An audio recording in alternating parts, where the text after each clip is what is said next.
Avis vascular centre మన దేశంలోనే the best varicose vein hospital.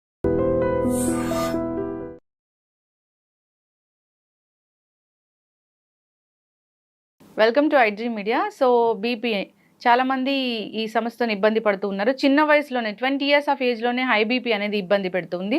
అసలు ఎందుకు ఈ సమస్య ఇంతలా వస్తుంది, మరి బీపీకి ట్యాబ్లెట్స్ వాడాల్సి వస్తే జీవితాంతం వాడాల్సిందా వివరాలు తెలుసుకుందాం. ఈరోజు మనతో పాటు ఉన్నారు ప్రముఖ general physician doctor Prashanth Reddy garu from Renova hospitals, Banjara Hills. Doctor garu నమస్తే అండి. నమస్కారం అండి. డాక్టర్ గారు, జనరల్గా హై బీపీ సో ఒకప్పుడంటే 40-50 ఏళ్లలో చూసేవాళ్ళము, ఇప్పుడు అలా కాదు, 20 years ఆఫ్ ఏజ్ నుంచి చూస్తూ ఉన్నాము. అసలు ఏంటి హై బీపీ, ఎందుకు వస్తుంది? హై బీపీ జనరల్గా రావడానికి 2-3 కారణాలు ఉంటాయండి మెయిన్గా. సో జనరల్లీ ఎప్పుడైనా సరే మనము ప్రైమరీ సెకండరీ కాజెస్ అని చెప్పి చూస్తాం. సో జనరల్గా ఎసెన్షియల్ కాజెస్, ప్రైమరీ కాజెస్ ఏంటంటే మనం ఏదైతే మనం మాడిఫై చేసుకోగలుగుతామో, లైక్ మన ఒబిసిటీ కానివ్వండి, మన తినే లైఫ్ స్టైల్స్ కానివ్వండి, హై షుగర్స్, ఇలా మనం మాడిఫై చేసుకునే వాటిని మనం మాడిఫైయబుల్ రిస్క్ ఫ్యాక్టర్స్ అంటాం. సో ఈ రిస్క్ ఫ్యాక్టర్స్ ఏవైతే మనం మాడిఫై చేస్తామో దాంతో మనం బీపీని తగ్గించుకోవచ్చు. కొన్ని నాన్ మాడిఫైయబుల్ రిస్క్ ఫ్యాక్టర్స్ అంటాం. దాంట్లో మన జీన్స్, జెనెటిక్ కానివ్వండి, కిడ్నీ డిసీజ్ కానివ్వండి, లేకపోతే ఇంకేదైనా ఇతరత్ర మన బాడీలో ఉన్న ఆర్గన్స్ ప్రాబ్లమ్స్ ఉన్నప్పుడు దాన్ని నాన్ మాడిఫైయబుల్ రిస్క్ ఫ్యాక్టర్స్ అని తీసుకుంటాం. దానివల్ల బీపీ వస్తే మనం కంట్రోల్ చేయలేమా? ఇప్పుడు మాడిఫైయబుల్ రిస్క్ ఫ్యాక్టర్స్ ని మనం రోజువారీ మన లైఫ్ స్టైల్ మాడిఫికేషన్స్ చేసుకుంటే, లైక్ కరెక్ట్ ఫుడ్ తినడము, తక్కువ షుగర్స్ తినడం, టైం కి తినడం లాంటివి చేసుకుంటే జనరల్ గా ఏ ఏజ్ లో అయినా మన బీపీని కంట్రోల్ చేసుకునే ఛాన్స్ ఉంటుంది. అదే మన జెనెటిక్ ఫ్యాక్టర్స్ లేదా ఏదైనా ఆర్గన్ డిసీజ్ వల్ల వచ్చేవి మాత్రం దానికి సంబంధించిన మెడిసిన్స్ వాడి దాని పరంగా మనం తగ్గించుకోవడం జరుగుతుంది. ఓకే, అంటే ఇప్పుడు మాడిఫైబుల్ రిస్క్ ఫ్యాక్టర్స్ అంటాము. సో దాని వల్ల వచ్చే బీపీని మనం పూర్తి స్థాయిలో తగ్గించుకోవచ్చు, టాబ్లెట్స్ కూడా మానేయొచ్చా? మోస్ట్ ఆఫ్ ద టైమ్స్ అండి. ఇప్పుడు యంగ్ పీపుల్ జనరల్గా ఇప్పుడు మనం తీసుకుంటే ఎక్కువగా లేటెస్ట్గా 30 నుంచి 35 years వాళ్ళకు కూడా హై బీపీ లాంటివి చూస్తూ ఉంటాం. దానికి మెయిన్ కారణం మన లైఫ్ స్టైల్ అండి. అంటే హై కార్బోహైడ్రేట్స్ లేకపోతే ఫ్యాట్ ఉన్న ఫుడ్ ఎక్కువగా తినడము, అసలు ఎక్సర్సైజ్ అనేది చేయకపోవడము, ఇలాంటి హై సాల్ట్ ఫుడ్ తీసుకోవడం. సో ఇవన్నీ మనం కట్ డౌన్ చేసుకుంటే 100లో 90% of the people definitely tablet లేకుండా ఉండొచ్చు. ఓకే, ఎస్ డాక్టర్ గారు. సో ఈ ఏదైనా కిడ్నీ ఇష్యూస్ వల్ల లేదా ఇతర ఆర్గన్ డ్యామేజ్ అవ్వడం వల్ల లేదా జెనెటికల్గా అన్నారు, అది వచ్చింది, సో వాళ్ళు లైఫ్ స్టైల్ చేంజ్ చేసుకున్నారు, సో బీపీ అనేది కంట్రోల్లో ఉంటుందా? పూర్తి స్థాయిలో తగ్గించుకోవడానికి ఛాన్స్ అనేది ఉండదా? ఉంటుందండి, అలానే ఏం లేదు. 50% ఆఫ్ ద పీపుల్లో ఇఫ్ ఒకవేళ మనం ఎర్లీగా డిసీజ్ ని కనుక్కున్నట్టయితే, మనం ఒకవేళ లైఫ్ స్టైల్ మాడిఫికేషన్స్ చేసుకుంటే డెఫినెట్లీ మనము యంగ్ ఏజ్ లో డెఫినెట్లీ మనము టాబ్లెట్ లేకుండా ప్రయత్నం చేయొచ్చు. కాకపోతే ఏంటంటే వాళ్ళు ఫ్రీక్వెంట్ గా ఫాలో అప్ లో ఉండాలి. సో అప్పుడు మనం ఏంటంటే ఏమాత్రం బీపీ పెరిగినట్టు అనిపించినా వాళ్ళని మెడిసిన్ మీద స్టార్ట్ చేసుకుంటాం. ఓకే, ఎస్ డాక్టర్ గారు, అసలు బీపీ లెవెల్స్ అంటే ఏది హై బీపీ, ఏది నార్మల్ అంటారు? జనరల్ గా మనము అమెరికన్ హార్ట్ అసోసియేషన్ అనే వాళ్ళది గైడ్ లైన్స్ ప్రకారం బీపీ అనేది తీసుకుంటాం. సో అందులో ఎప్పుడైనా 120/80 అంటే మనం అందరం బీపీ చూసి వాల్యూ చెప్తూ ఉంటారు. పైంది సిస్టాలిక్ అని, కింది డయాస్టాలిక్ అని అంటాము. సో 120/80 కంటే ఎక్కువ వెళ్తుంది అంటే పేషెంట్కి బీపీ వచ్చే లక్షణాలు స్టార్ట్ అవుతున్నాయని అర్థం. సో 140/80 కంటే ఎక్కువ వెళ్ళింది అనుకోండి, కంపల్సరీ దాన్ని మనం బీపీ కిందే పరిగణిస్తాం. ఈ మధ్యలో 120 నుంచి 130 మధ్యలో, 130 నుంచి 140 మధ్యలో ఉన్న వాళ్ళని స్టేజ్ 1, స్టేజ్ 2 కింద పరిగణించి వాళ్ళకి మెయిన్ గా ఈ లైఫ్ స్టైల్ మాడిఫికేషన్స్ చేసుకోండి, మీకు టాబ్లెట్స్ అవసరం లేదు అని చెప్తాం. 140/80 కంటే ఎక్కువ ఉన్న వాళ్ళకి మాత్రం టాబ్లెట్స్ వాడమని స్టార్ట్ చేయమని చెప్తాం. ఓకే, కొందరికి ఓన్లీ డయాస్టలిక్ మాత్రమే ఎక్కువగా ఉంటుంది కదా డాక్టర్ గారు, అది డేంజర్ అంటారా? డయాస్టాలిక్ జనరల్ గా ఎక్కువయ్యేది మన లోపల ఏదన్నా ప్రాబ్లం ఉన్నప్పుడు అవుతుందండి.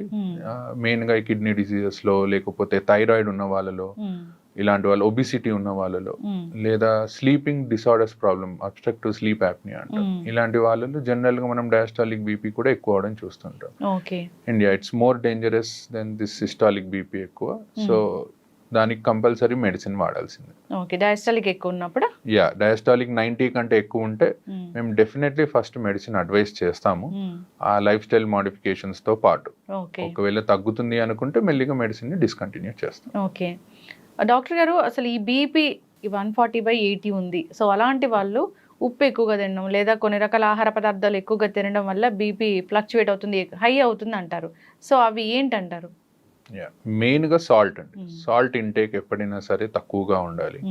ఇప్పుడు కొంతమంది తినాల్సిన దానికంటే మోతాదుకు మించి సాల్ట్ తీసుకుంటారు. సో ఫస్ట్ అది కట్ డౌన్ చేయాలి. దాంతోపాటు హై కొలెస్ట్రాల్ ఉన్న ఫుడ్ని ఎప్పుడైనా కట్ చేయాలి. కొలెస్ట్రాల్ ఎక్కువ అవుతే మన బ్లడ్ వెళ్ళేది తక్కువ స్పీడ్లో ఎక్కువగా వెళ్తుంది. సో ప్రెషర్ అనేది పెరుగుతూ పోతుంది. సో హై కొలెస్ట్రాల్ ఉన్న ఫుడ్స్ కానీ హై సాల్ట్ ఉన్న ఫుడ్స్ కానీ అవాయిడ్ చేసుకుంటే డెఫినెట్లీ మనం ఒక 5 to 10 డిఫరెన్స్ చూడొచ్చు బీపీలో. ఎస్, ఖచ్చితంగా డాక్టర్ గారు. సో డాక్టర్స్ టాబ్లెట్స్ ప్రిస్క్రైబ్ చేశారు. సో ఏ టైంలో, అంటే ప్రతిరోజు ఒకటే టైంలో వేసుకోవాలా, ఎప్పుడైనా టైం మారితే ఏమైనా ప్రాబ్లమా? సో టాబ్లెట్ వేసుకున్నామా లేదా అని మర్చిపోయి ఇంకో టాబ్లెట్ వేసుకుంటే ఏం జరుగుతుంది? జనరల్గా మన బాడీకి ఒక లైఫ్, మనకి ఎలా అయితే లైఫ్లో ఒక క్లాక్ లాగా ఉంటుందో మన బాడీకి కూడా ఒక క్లాక్ ఉంటుందండి. ఆ క్లాక్ ప్రకారమే మన హార్మోన్స్ రిలీజ్ అవ్వడము, మరి పనిచేయడం లాంటివి ఉంటాయి. సో అందుకే జనరల్గా either mornings or evenings we advise. So either morning before 9 o'clock అట్లా లేదా 10 o'clock లోపు, ఈవినింగ్స్ అది అడ్వైస్ చేస్తాం. సో టైం ప్రకారం తీసుకుంటే ఏంటంటే మన బాడీకి సర్కేడియన్ రిథమ్ అని ఉంటుంది, దానికి బాడీకి అడ్జస్ట్ అయ్యి టాబ్లెట్ సరిగ్గా పనిచేస్తుంది. టాబ్లెట్ సరిగ్గా తీసుకోకపోవడం అంటే కొంతమంది ఒక రోజు తీసుకుంటారు, 2 రోజులు తీసుకోరు, మళ్ళీ తీసుకుంటారు. సో దానివల్ల మోర్ డేంజర్ దాని టాబ్లెట్ తీసుకోకపోవడం. సో దానివల్ల ఏమవుతుందంటే బాడీకి పని చేయాలా పని చేయొద్దా అనే దాంట్లో పడిపోయి టాబ్లెట్ పనితనం ఇంకా తగ్గిపోతుంది. ఓకే, అంటే ఒక రోజు 2 రోజులు తీసుకోవడం మానేస్తే మళ్ళీ తర్వాత స్టార్ట్ చేస్తే అలా అంటే దాన్ని ఫ్రీక్వెంట్ గా చేస్తే ఎప్పుడన్నా ఒకసారి అనేది అందరూ మర్చిపోతారు, that's okay. But maximum times మర్చిపోకుండా రోజు వేసుకోవడం is better option. Yes doctor గారు, ఫీవర్స్ వచ్చినప్పుడు నార్మల్గా డోలో అలాంటివి వేసుకుంటూ ఉంటారు. సో అది డాక్టర్ దగ్గరికి వెళ్ళే పని లేకుండా ఇంట్లో over the counter of medicine వాడుతూ ఉంటారు. సో హై బీపీ ఉన్నవాళ్ళు ఇలాంటి డోలోలు వేసుకోవచ్చా? సో అలాంటప్పుడు బీపీ టాబ్లెట్ వేసుకోవచ్చా లేదా? సో జనరల్గా బీపీలో 2 types చూస్తామండి. ఇప్పుడు ఫీవర్ వచ్చినప్పుడు కొంతమందికి బీపీ పెరగొచ్చు, కొంతమందికి తగ్గొచ్చు. సో ఇన్ఫెక్షన్ చాలా ఎక్కువ ఉందనుకోండి, అప్పుడు బీపీ అనేది బాగా తగ్గిపోతూ ఉంటుంది. సో దాన్ని మనం షాక్ అని అంటాము సిచ్యువేషన్. సో అందుకే ఎప్పుడైనా హై గ్రేడ్ ఫీవర్ వస్తే మీరు డోలో ఇంట్లో వేసుకున్నా సరే వెళ్ళి డాక్టర్ని కలవండి. కలిసి ఒకసారి బీపీ చెక్ చేసుకుంటే తక్కువగా ఉంటే అప్పుడు పేషెంట్ కండిషన్ని బట్టి టాబ్లెట్ ఆపేయాలా, డోస్ తగ్గించాలా అనేది డాక్టర్ కెన్ డిసైడ్. ఎస్, ఖచ్చితంగా డాక్టర్ గారు. చాలా మంది ఈ మిస్టేక్ అనేది చేస్తూ ఉంటారు. ఎస్, దానివల్ల ఇబ్బందులు అయితే వస్తూనే ఉంటాయి. ఎస్, ఏదైనా ఒక ఇష్యూ వచ్చినప్పుడు అప్పుడే కొత్తగా టాబ్లెట్స్ స్టార్ట్ చేశారు బీపీ టాబ్లెట్స్ అన్నప్పుడు ఇంట్లో మానిటర్ చేసుకోండి, మార్నింగ్ ఈవినింగ్ బీపీ లెవెల్స్ అని అంటారు. సో ఆ బీపీ లెవెల్స్ మానిటర్ చేసుకున్నాక నెక్స్ట్ ఎలాంటి టాబ్లెట్ రాయాలి, తక్కువ రాయాలా, డోసు ఎక్కువ రాయాలా, అలా చెప్తూ ఉంటారు కదా డాక్టర్ గారు. సో అప్పుడు ఏదైనా ఒక 2-3 రోజులు ఫ్లక్చువేట్ అయ్యి 2-3 రోజులు హైగా అయ్యి తర్వాత నార్మల్గా ఉంది లేదా లో అయిపోయినప్పుడు అప్పుడు టాబ్లెట్స్ రాయడం అనేది ఎలా ఉంటుంది, ప్రిస్క్రైబ్ చేయడం అనేది ఎలా ఉంటుంది? సో జనరల్గా ఎవరికైనా ఫస్ట్ టైం బీపీ వచ్చినప్పుడు అండి, ఎక్కువగా యంగ్ ఏజ్ వాళ్ళకి, let's take less than 50 years young age వచ్చిన వాళ్ళకి మేము ఏం చెప్తామంటే దేర్ ఇస్ హై ఛాన్స్ మన లైఫ్ స్టైల్ మార్చుకొని ఇలా చేసుకొని మనం బీపీ తగ్గించుకోవచ్చు అని. అండ్ ఒక్కొక్కసారి డాక్టర్ దగ్గరకు వచ్చినప్పుడు రీడింగ్ అనేది ఎక్కువ రావచ్చు. వైట్ కోట్ హైపర్ టెన్షన్ అంటాము, అంటే డాక్టర్ని చూడగానే బీపీ అనేది పెరుగుతూ వెళ్తుంది. సో అలాంటి వాళ్ళకి ఏం చెప్తామంటే మీరు ఒక 3 to 5 days 2 times in a day check చేసుకోండి రీడింగ్స్ అని. సో కన్సెక్యూటివ్ రీడింగ్స్ అండి, అంటే 3 consecutive రీడింగ్స్ 3 సార్లు ఎక్కువ వచ్చాయనుకోండి డెఫినెటివ్గా టాబ్లెట్ స్టార్ట్ చేస్తాం. సో 3 సార్లు కాకుండా ఒకసారి వచ్చింది మిగతా 2 times తక్కువ వచ్చింది అలా అనుకుంటే first life style modifications advice చేస్తాం. ఎస్, ఖచ్చితంగా డాక్టర్ గారు. సో బీపీ మిషన్స్ చాలా డిజిటల్ మిషన్స్ వచ్చాయి. సో వాటిలో చెక్ చేసుకుంటే వచ్చేది కరెక్ట్ వాల్యూ అయినా నార్మల్గా డాక్టర్ దగ్గరికి వెళ్ళినప్పుడు వేరే బీపీ మిషన్ ఉంటుంది, అది కరెక్టా? సో ఎట్లా అంటారు? ఎలక్ట్రానిక్ మిషన్స్కి మేము చూసే మిషన్స్కి ఏంటంటే మెర్క్యూరీ ఉంటుందండి మేము చూసే మిషన్స్లో, it's much more accurate. Electronic మిషన్స్లో ఒక 5 mm వరకు డిఫరెన్స్ ఉంటుంది. బట్ మెయిన్గా మిషన్ కంటే ఎక్కువ చూసే పొజిషన్ అండి, చూసే పొజిషన్, చూసే టైమ్. సో ఎప్పుడైనా సరే బీపీ మిషన్ అనేది మన లెవెల్ ఆఫ్ హార్ట్ దగ్గరికి ఉండాలన్నమాట. సో ఎవరన్నా కూర్చొని బీపీ చూసుకుంటున్నారు అనుకుంటే బీపీ మిషన్ ఒక టేబుల్ మీద పెట్టి మన హార్ట్ లెవెల్లో ఉండేటట్టు, పడుకున్నప్పుడు మన పక్కన హార్ట్ లెవెల్లో ఉండేటట్టు చూసుకోవాలి. సో అలా చూసుకుంటే 90% ఆఫ్ ద టైమ్స్ రీడింగ్స్ కరెక్టే వస్తాయి. అండ్ మీరు అన్నట్టు దీనికి అండ్ మనం ఇంట్లో చూసుకునే ఎలక్ట్రానిక్ మిషన్స్కి ఒక 5 mm వరకు డిఫరెన్స్ ఉంటుంది. అండ్ బోత్ హ్యాండ్స్లో కూడా మీరు ఒకవేళ చూసినా at same time 5 to 10 mm of HG difference అనేది ఉంటుంది. ఎస్, ఖచ్చితంగా డాక్టర్ గారు. ఏదైనా కానీ ఈ బీపీ వచ్చినప్పుడు జాగ్రత్తలు తీసుకోవాలని కోరుకుందాం. చాలా మంది ఫాలోఅప్స్ కూడా వెళ్ళరు, సంవత్సరాల తరబడి అదే మందులు వాడుతూ ఉంటారు. సో అలా వాడటం కూడా డేంజరే కదా డాక్టర్ గారు? యా అండి, most important thing is follow up అండి. సో బికాజ్ ఏంటంటే కొన్ని టాబ్లెట్స్ కొన్ని కండిషన్స్లో డిస్కంటిన్యూ చేస్తాం. సపోజ్ ఒక 50-year పర్సన్కి మనం టాబ్లెట్ స్టార్ట్ చేసాం అనుకోండి, బై 60 years వచ్చేసరికి ఆయనకి వేరే ఏదైనా కాంప్లికేషన్ ఏదైనా ఉండొచ్చు. ఏజ్ పరంగా కిడ్నీ ప్రాబ్లం ఉండొచ్చు, డయాబెటీస్ వచ్చి ఉండొచ్చు, హార్ట్ ఇష్యూ వచ్చి ఉండొచ్చు. అలాంటప్పుడు ఆ టాబ్లెట్ కంటిన్యూ చేయాలా డిస్కంటిన్యూ చేయాలా అనేది మేము కండిషన్ని బట్టి మారుస్తూ ఉంటాం. సో ఫ్రీక్వెంట్ ఫాలోఅప్స్, ఎక్కువగా కుదరకపోయినా అట్లీస్ట్ ఒక 3 to 4 monthsకి ఒక్కసారైనా డాక్టర్ని వెళ్ళి కలవడం, ఏం టాబ్లెట్స్ వాడుతున్నారో చూడడం, అండ్ ఫ్రీక్వెంట్గా కిడ్నీ చెకప్ అనేది ఒకటి చేయించుకుంటూ ఉంటే బెటర్.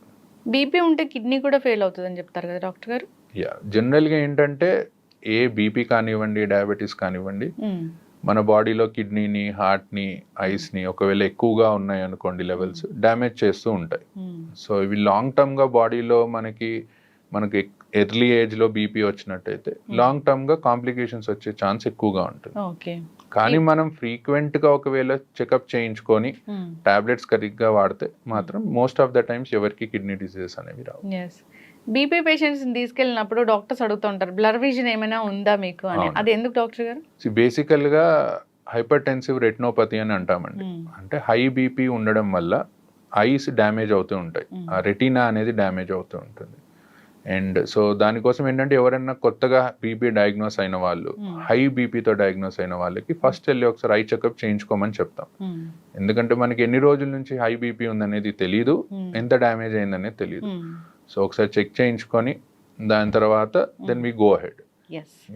ఖచ్చితంగా డాక్టర్ గారు జాగ్రత్తలు అయితే తీసుకోవాలని కోరుకుందాం, ఫాలోఅప్కి వెళ్ళాలని కోరుకుందాం డాక్టర్ గారు.